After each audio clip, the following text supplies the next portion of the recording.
A delicious whole roasted chicken is a meal I make for my family on a regular basis. This oven roasted chicken is fail-proof and always enjoyed by family and friends. I think you'll agree that a delicious roasted chicken must be brown on the outside and juicy and succulent inside. Hi, my name is Lindy and thank you for watching my channel. Cooking meals for yourself and family, you need a straightforward and reliable recipe. I like uncomplicated meals using fresh ingredients and not too many steps. Today I want to show you how I roast a whole chicken using dry heat in an electric oven. I buy whole, fresh organic chickens. They weigh approximately 3.5 pounds or 1.5 kilograms. This is not a particularly large chicken, but I find it's a perfect size to feed my family of 4. Begin by patting the chicken dry with paper towel. This helps to crisp the skin in the cooking process.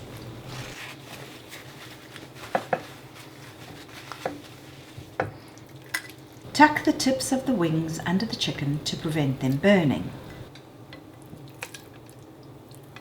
I prefer roasting a chicken in a glass dish.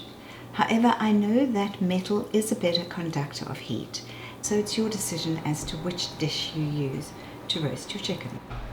It is best to keep the piece of fat your butcher leaves in the chicken's cavity, as this helps baste the chicken. Roughly chop an onion and a few sticks of celery.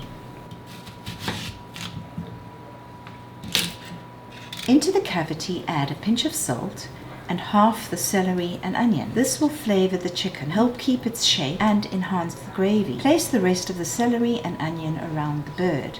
Some people prefer to use kitchen twine and truss the chicken. I don't do this. I find it browns better all over without trussing it, and because I use vegetables to fill the cavity, it still keeps its shape well. With your personal choice of spices, cover both the top and underside of the chicken. These are the spices I use to season a roast chicken. Olive oil, my trusted olive oil. A chicken spice which has a number of different herbs in it. Then I use dried oregano and salt. Turn the chicken and repeat on the other side.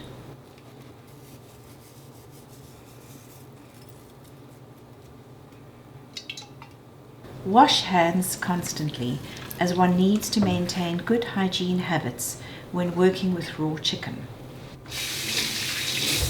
Another suggestion using the same cooking method is to place vegetables around the chicken for extra flavor. I'm using butternut and parsnips. Season well and add olive oil. Adding vegetables with the chicken gives extra flavor to the chicken and the vegetables. I prefer to leave the skin on the vegetables, as we know that most of the nutrition is just under the skin. You may not be surprised to hear that the parsnip, an underutilized vegetable, is part of the carrot family. And when you smell the parsnip, you'll agree that parsley is also a member of this family. And in some countries, carrots and parsnips cooked together are called sunshine. I'm using butternut with the parsnip, which adds a creamy and sweet flavor. I like to add some baked potatoes in a separate dish by simply covering them with olive oil and seasoning with salt. Here I'm using 2 russet potatoes and an orange yam. I roast the chicken in an electric oven at a temperature of 425 Fahrenheit or 220 degrees Celsius.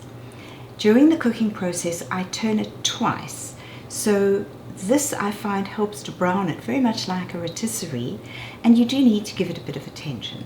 The chicken and the potatoes will take approximately 90 minutes to cook. After 30 minutes, remove the chicken from the oven, as we're going to turn it over and brown it on the underside. I like to use vegetables as a support for the chicken, which prevents the chicken skin from sticking to the base of the dish.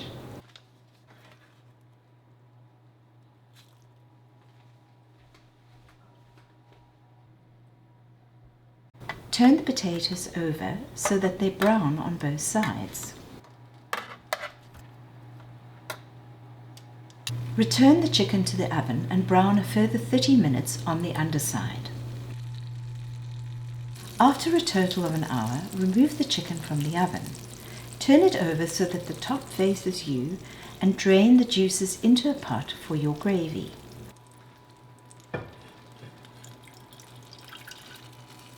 Return the chicken to the oven for a final 30 minutes to roast the top. You can use a spoon to remove the fat on the surface of the gravy juices. If you have time, place the bowl in the fridge, and when the fat solidifies, scrape it off and discard it. Use cornstarch or flour as a thickening agent, or simply simmer it slowly to thicken the gravy. Now that the parsnips are soft, you can mash them, discarding any thick pieces, and remove the skin if you prefer. The chicken is now ready to take it out of the oven. Peel the butternut, mash with butter or olive oil, season with salt, and combine with the mashed parsnip. The parsnips and butternut can be served as an accompaniment with your roast in place of mashed potatoes. Using a thermometer, make sure that the internal temperature of the chicken at the thigh, breast, and legs is above 74 degrees Celsius.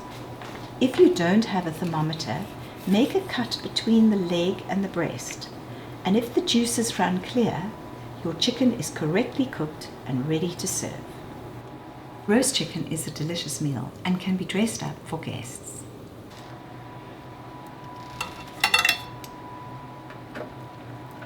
If I have space in the oven, I roast a few chicken breasts in a separate dish, which can be used as a meal later in the week or on sandwiches to take to work the next day.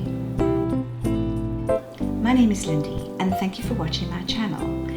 If you enjoyed the video, please be sure to hit the subscribe button. And if you have any questions, I'd be keen to hear from you. Thank you. Take care and bye.